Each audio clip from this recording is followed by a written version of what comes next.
என் பேரன் பேத்திங்களுக்கெல்லாம் வெறும் சளியும் இரும்பலமாக இருக்குது. எவ்வளோ மருந்து குடித்தாலும் ஒன்றும் சரிப்படலை. சரி ஒரு கஷாயத்தை போட்டுடலான்ட்டு இதை பாருங்கள், மிளகு இஞ்சி நல்லா இடிச்சியில் வச்சு இடிச்சிக்கலாம். இடித்து 1-2 இடித்து போடுவோம்.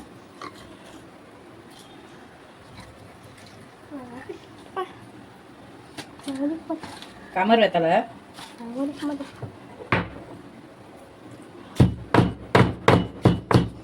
ரொம்ப லென்த்தாக எடுத்து வாந்தியாக வராத மாதிரி செஞ்சு தரோம்.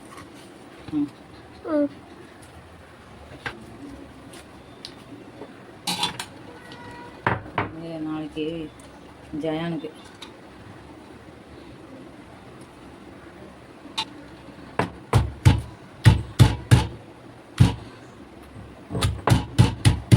நல்ல வாசனை. ஓமவல்லி இலை.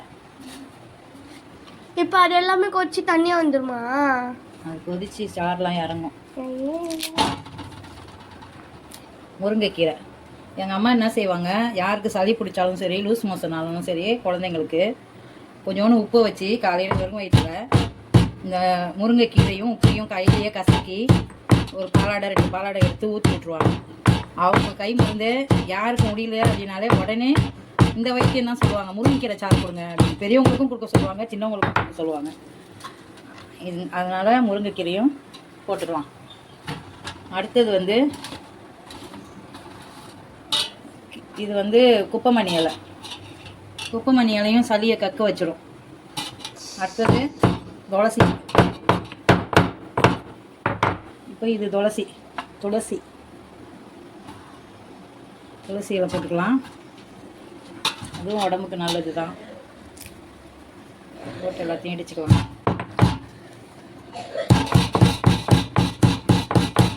கிளைமேட் சேஞ்ச் ஆகிறதுனால எல்லாருக்கும் ஒரே இரும்பல் விட மாட்டுது. சளி பிடிச்சிட்டு கடப்பு போட்டேன். என்ன பார்க்குற? எங்கே பார்க்குற? ஏமா இங்கே வேப்பலை. சொல்லுங்க. இது வயிற்றில் ஏதாவது கிருமி இருந்தாலும் அது வயிறு க்ளீன் ஆயிரும். வேப்பலை கொடுக்குறது நல்லது தான். வாரத்தில் ஒரு நாள் ஒரு 3 உருண்டை வேப்பலையை அரைச்சி நல்லா கொஞ்சோண்டு மஞ்சத்தூள் வச்சு அரைச்சி ஒரு 3 உருண்டை அப்படியே மாத்திரை மாதிரி பிள்ளைங்களுக்கு போட்டு விட்டுருணும். இப்போ என் பேர் அழுதுட்டு இருக்காங்க, எனக்கு வேண்டாம். அவங்க என்னை பாப்பிமான்னு தான் கூப்பிடுவாங்க. வேணாம் பாப்பிமா சொல்லிக்கிட்டு இருக்காங்க. என் பேர் பாத்திமா, அதனால் அவங்க பாப்பிமான்னு சின்ன பிள்ளைலேருந்து கூப்பிடுவாங்க.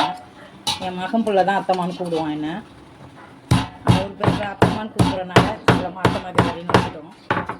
இது கீவா நெல்லி இலை. இதுவும் உடம்புக்கு நல்லது தான். எதுவுமே கெடுதல் பொருள் இல்லை, எல்லாம் மூலிகை தான். இதையும் போட்டு இடிச்சுக்கலாம். வேரோட தான் வச்சு இடிக்கிறேன். எல்லாம் கொதிக்க விட்டுருலாம். எல்லாம் ஒன்றா போட்டு நல்லா கொதித்து ஒரு சொம்பு தண்ணி ஊற்றிருக்கோம். ஒரு 1/2 சொம்பு வர வரைக்கும் நல்லா கொதிக்கட்டும். கொதித்து வற்றினவுடனே பழக்கல்கண்டு வச்சுருக்கேன். அது போட்டு கொஞ்சம் பிள்ளைங்களுக்கு ரொம்ப இதாக இருக்கும்ல, இதை வச்சுருக்கேன் பனக்கல்கண்டு. இதை கொஞ்சம் போட்டு ஒரு 1/2 கிளாஸ் ஊற்றி விட்டுற வேண்டியதுதான் வாயில். நல்லா கொதி வந்துச்சு பாருங்கள். இன்னும் கொஞ்சம் நமக்கு வற்றணும் தண்ணி. அதுக்கப்புறம் பனக்கல்கண்டு சேர்த்துக்கலாம். நல்லா வத்திருச்சு, வடிகட்டிட வேண்டியதுதான். கசாயம் ரெடி.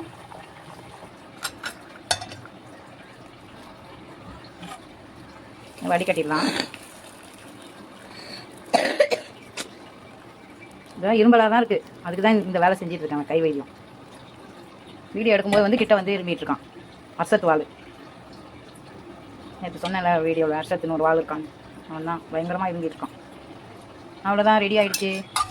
கசாயம் ரெடி. ஆளுக்கு 1/2 கிளாஸ் கொடுத்துட்டோம்னா நாளைக்கு கொஞ்சம் நல்லாயிருக்கும் அவங்களுக்கு குடிக்க. வெதுன்னு குடித்தா தான் அந்த இது இரும்பல் தொண்டையில் இருக்கிற கையெல்லாம் இறங்கும், நல்லாயிரும். வாரத்துக்கு ஒரு வாட்டி கொடுத்தா கூட போதும்.